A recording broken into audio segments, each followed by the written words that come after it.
We're looking at the top SX Touring trim of the 2023 Kia Niro Hybrid. This has a starting MSRP of $34,790. For context, the base LX trim has a starting MSRP of $24,490. Now the hybrid is a little bit bigger than the last model year, provides a little bit more legroom than its EV brother, and it has a much more eye-catching exterior with this redesign, a whole new interior, but mechanically under the hood, nothing has changed.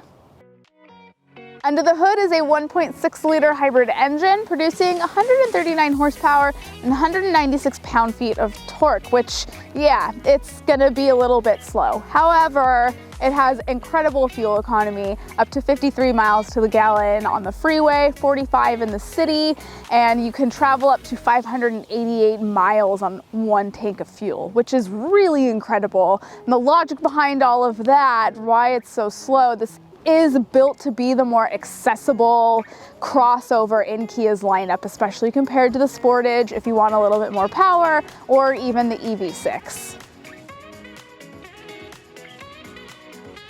This is an extreme redesign. It looks absolutely nothing like it did last year, and that's a really good thing for this car. So you have this exclusive hybrid front bumper, and you have LED projector headlights on the top SX Touring trim. Another design detail that I really like is, there's a few manufacturers doing this, but the hood doesn't go all the way to the headlights. There's instead this, the bumper kind of intercepts the headlight and the hood of the car, which I think just looks really nice, and it makes it look very aero. And then some other really cool features lie within the windshield. So it's rain sensing, which is awesome. So your windshield wipers will just automatically go when they feel water there. Also, it's solar control, which helps absorb some of the heat so that the interior does not get super hot when the sun is blasting right on you. It also is sound absorbing, which is going to help reduce a lot of wind and road noise.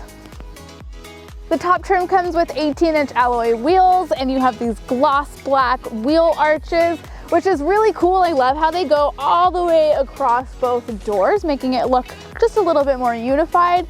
You have power folding side mirrors, and I also really like the shape of the blinker light right here. It's like a little C shape right there. It's cute. You also have satin chrome window molding here, and you have body colored door handles, but the very top has a satin chrome detail there as well. It would have been cool to see like these B pillars be glossy black or at least body colored, but just it's nice that this is like the only matte black you're gonna see on the side of the car. And then moving a little bit more to the back, there's a really interesting C-pillar design going on here. This is also could potentially be black if you opt for cityscape green or mineral blue. So the cool part is that this is an actual like aero pass-through here, so air can literally flow in here and then out to the inside of your little boomerang shaped tail lights. You also have more black wheel arch moldings as well. Rather than a facelift, the back has received a butt lift. Starting at the top here, you have a new brake light that goes from tail light to tail light right here in your wing. And last year's was a little bit more like narrow, just covering right there. And then moving on down, your reverse lights have moved to only be on the bumper, whereas like last year's taillights kind of went onto the lift gate. And then opening it up, you do have a smart power lift gate. And behind the second row, you'll get about 24 cubic feet of space, and behind, or with that second row folded flat, you'll get up to 64.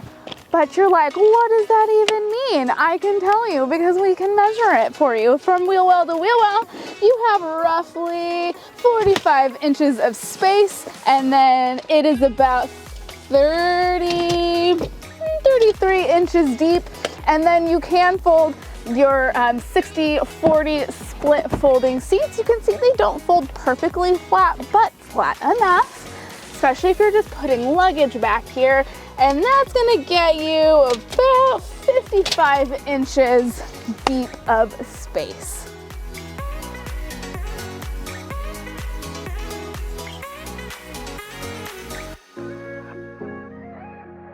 The back seat is spacious, it's comfortable, and it's a little bit basic. There's not too much to say back here. Behind each seat you do have USB charging. Also, I don't know if it's just me, but I think that these seats kind of look like ET from this angle with like, or maybe these seats have like tech neck because they have like this neck hump right here. It's so funny.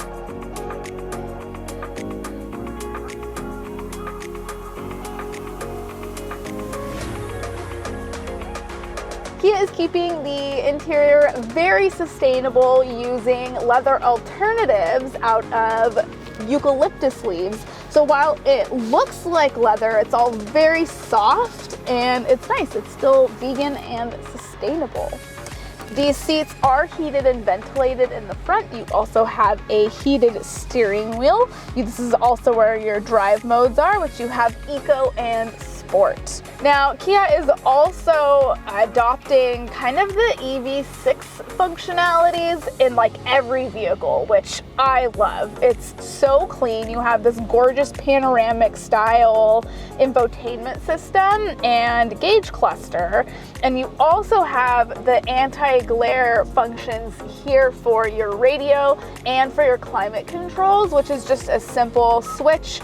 You just press a little up arrow there and that'll take you to all of your media, whether you want to turn the volume up or down. And then you press the fan. That's how you'll access all of your climate controls. And then moving on down, you do have wireless charging, but you still have wired Apple CarPlay and Android Auto. You can get wireless Apple CarPlay and Android Auto standard on the plug-in hybrid only. So that would have been really nice to see. And then moving on down, a big difference that is the biggest difference that's gonna scream that this is the hybrid is actually this shift lever. Because in the plug-in hybrid and the EV, it's gonna be a shift puck. You also have this super functional cup holder space down here, which you could just press a little button and that will just bloop. Now you have a way to control your cups or to hold them in a little bit tighter, or if you just need more space for whatever you want to put here, then you can. You have a 10.25-inch infotainment system that is very responsive. Everything is easy to read.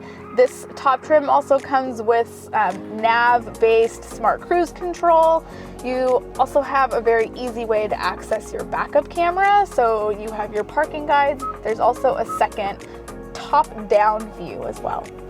And like I mentioned, this is the crossover at a more accessible price point, but it's nice that they still were able to put in a one-touch sunroof into the top trim. And you know, my favorite part here is seeing to make sure that that slides all the way back for even more sun coverage, because there's absolutely nothing more annoying than when the sun wants to be right here. You unfortunately don't have a sunglasses little holder up here, which I love because it's nice to always have an extra pair. And the horn doesn't sound super wimpy. That actually sounds like get out of my way. However, with 139 horsepower, you might not need to use that to get people to move out of your way.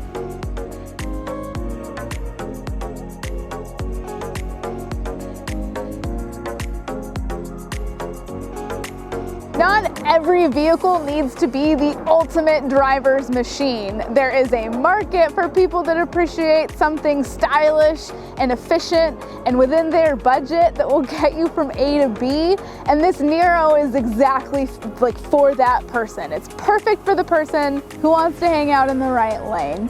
Thank you to Capital Kia for hooking it up with today's ride. If you have any more questions, you can drop them in the comment section below. Bye.